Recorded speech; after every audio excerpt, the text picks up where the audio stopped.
चुड़ैल लोक में एक तोतली चुड़ैल सोना रहती थी। सोना अपने माता पिता माया और भोलू के साथ रहती थी। तोतली चुड़ैल बहुत अच्छी थी और वो सबकी मदद करती, परंतु उसके तोतले होने के कारण चुड़ैल लोक की सारी चुड़ैलें उसका मजाक उड़ाती थी।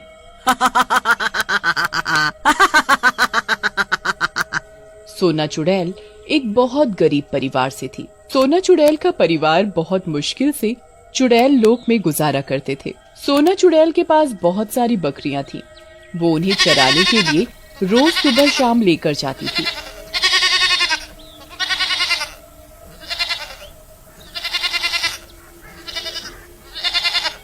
एक दिन सोना चुड़ैल शाम को अपनी बकरियों को चराने के लिए लेकर गई। चलो बकरियों, तुम सब अपना खाना खा लो, मैं थोड़ा इस पेड़ के नीचे बैठकर आराम कर लेती हूँ।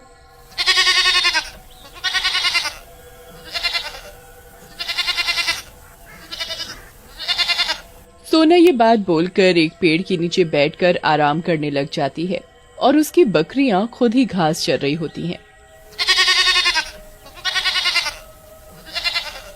सोना आराम कर ही रही होती है, तभी उसके पास पेड़ के ऊपर से एक बहुत सुंदर सी ड्रेस आकर गिरती है। अरे ये क्या हुआ? पेड़ के ऊपर से मेरे ऊपर ये ड्रेस किसने खेली? सोना जोर जोर से चिल्लाती है। कौन है किसने मेरे ऊपर ये ड्रेस दे ली? सोना के बहुत चिल्लाने के बाद भी कोई पेड़ से बाहर नहीं निकल कर आता। क्यों ना मैं इस ड्रेस तो घर ले जाऊं? अब तो घर जाकर चुड़ैल माँ ही बताएंगी कि इसका क्या करना है। सोना चुड़ैल अपनी बकरियों को चारा के उस ड्रेस के साथ अपने घर चली जाती है। वो घर जाकर अपनी माँ को सारी घटना बताती है। माँ, मैं पेड़ के नीचे बैठकर आराम कर रही थी, तभी ये ड्रेस मेरे ऊपर आकर गिर गई। कोई नहीं बेटा, तुम चिंता मत करो। हम कल चुड़ैल रानी के पास चलेंगे और उन्हें ये ड्रेस दे देंगे। ये ड्रेस जिसकी भी होगी वो इसे उस तक जरूर पहुंचा देगी। मुझे अपनी गुरु माँ चुड़ैल पर पूरा विश्वास है। अगले ही दिन माया अपनी बेटी सोनू के साथ चुड़ैल रानी के पास जाते हैं। गुरु माँ, मेरी बेटी सोनू कल शाम बकरियों को चराने के लिए गई थी। तब वो एक पेड़ के नीचे बैठ गई, तभी उसके ऊपर ये ड्रेस आकर गिर गई। बिल्कुल सही बोल रही है मेरी माँ। गुरु माँ, कल रात मेरे साथ ऐसा ही हुआ। गुरु, हम तो ठहरे एक गरीब परिवार से। अपनी बकरियों का पालन पोषण कर उनका दूध सब चुड़ैलों को बेचकर ही अपना गुजारा बहुत मुश्किल से कर पाते हैं। भला इतनी महंगी ड्रेस का हम क्या करेंगे? और ये ड्रेस ना ही हमने अपने पैसों की खरीदी। गुरु माँ, ये ड्रेस जिसकी भी हो आप उसको लौटा देना। अरे, ये ड्रेस मेरी ही थी।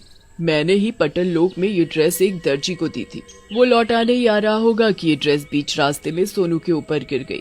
अरे, ये तो बहुत अच्छी बात है गुरु माँ कि आपकी इतनी महंगी और सुंदर ड्रेस खोई नहीं और सोनू के ऊपर ही आकर गिरी। हाँ माया, तुमने बिल्कुल सही कहा। ये ड्रेस कोई साधारण ड्रेस नहीं है, ये विश पूरी करने वाली ड्रेस है। अरे वाह गुरु माँ, ये ड्रेस तो मुझे पहले ही इतनी सुंदर लगी थी।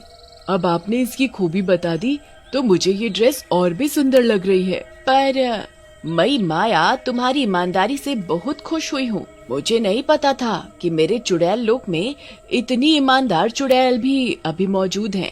अरे गुरु माँ, आप कैसी बातें कर रहे हो? हम भला ये ड्रेस वापस क्यों नहीं करते? चुड़ैल रानी माया और उसकी बेटी सोनू की ईमानदारी से बहुत प्रसन्न हो जाती हैं और वो जादुई ड्रेस माया को ही दे देती हैं। ये लो माया, ये ड्रेस तुम ही रख लो। मैं तुम्हारी ईमानदारी से बहुत खुश हुई हूँ। मैं चाहती हूँ कि ये ड्रेस अब तुम ही रखो। तुम इस ड्रेस से जो भी विश मांगोगे, ये ड्रेस तुम्हारी वही विश पूरी कर देगी। बस तुम ये याद रखना कि ये ड्रेस पूरे एक दिन में एक ही विश पूरी करती है, इसलिए तुम बहुत सोच समझकर इससे विश मांगना।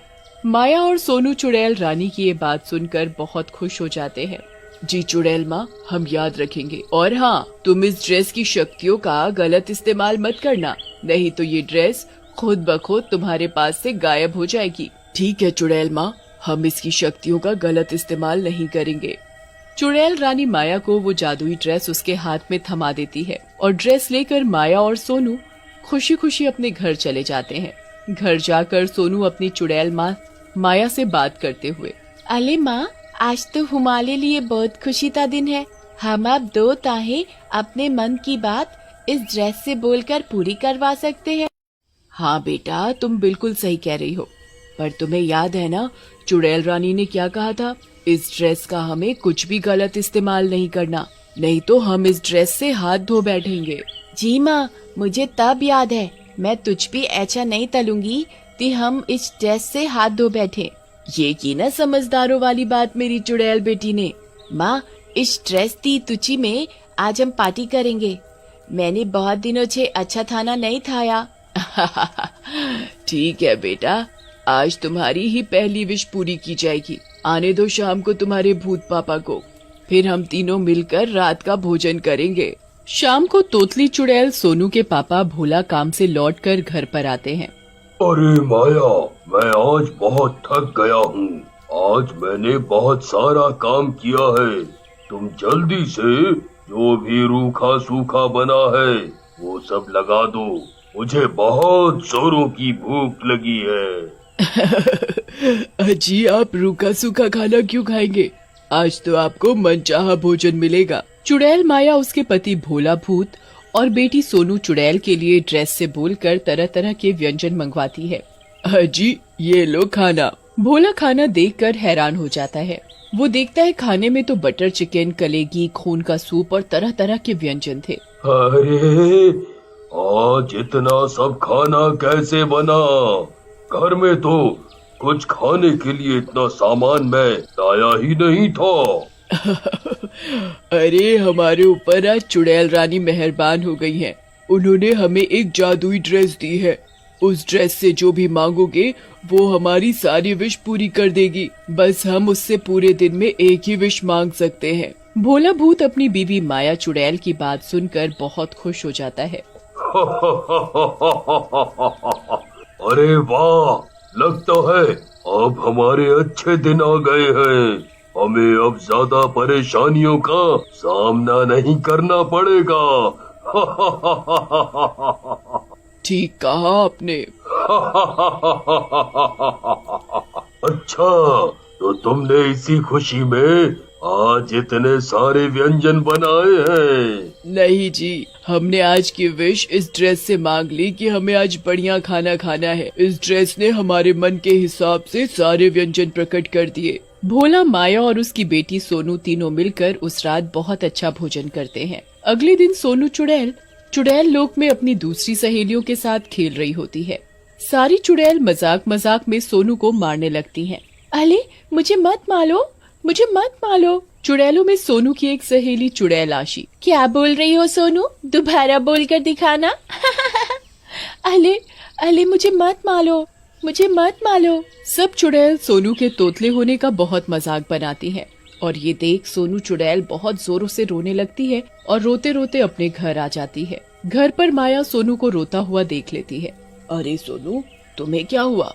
तुम इतनी जोर से क्यों रो रही हो? सोनू अपनी माँ माया चुड़ैल को सारी बात बताती है। सब मेरे तोतले होने का मजाक उड़ाते हैं, मुझे मारते हैं। मुझे आज आशी ने बहुत मारा और मेरा मजाक भी बनाया। माया को सोनू की बात सुनकर बहुत गुस्सा आता है। तुम चिंता मत करो बेटा, आज मैं ड्रेस से यही विश मांगूंगी कि तुम्हारा तोतलापन तुमसे दूर हो जाए और तुम हमारी तरह साधारण तरीके से बोलना सीख जाओ।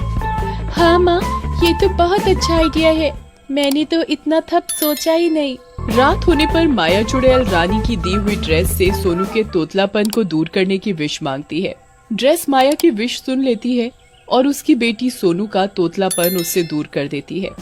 सोनू अब माया की तरह ही एक साधारण बोली बोल रही थी। उसकी बोली में बिल्कुल भी तोतलापन नहीं था। ये देख माया और सोनू बहुत ही खुश होते हैं। माँ, मैं बहुत खुश हूँ। मेरी सारी चुड़ैल सहेलियाँ मुझे तोतली तोतली करके बहुत चिढ़ाती थी। अब मैं बिल्कुल उनकी तरह ही बोल रही हूँ। अब मुझे कोई नहीं चिढ़ा पाएगा। हाँ बेटा, अब तुम बिल्कुल हम सब साधारण चुड़ैलों जैसी बात कर रही हो। मैं भी बहुत खुश हूँ। माया अपनी बेटी सोनू को गले से लगा लेती है और जब भी माया, सोनू और उसके पति भोला भूत पर कोई संकट आ गिरता तो वो चुड़ैल रानी की ड्रेस से विश मांगकर उसे झट से दूर कर देते।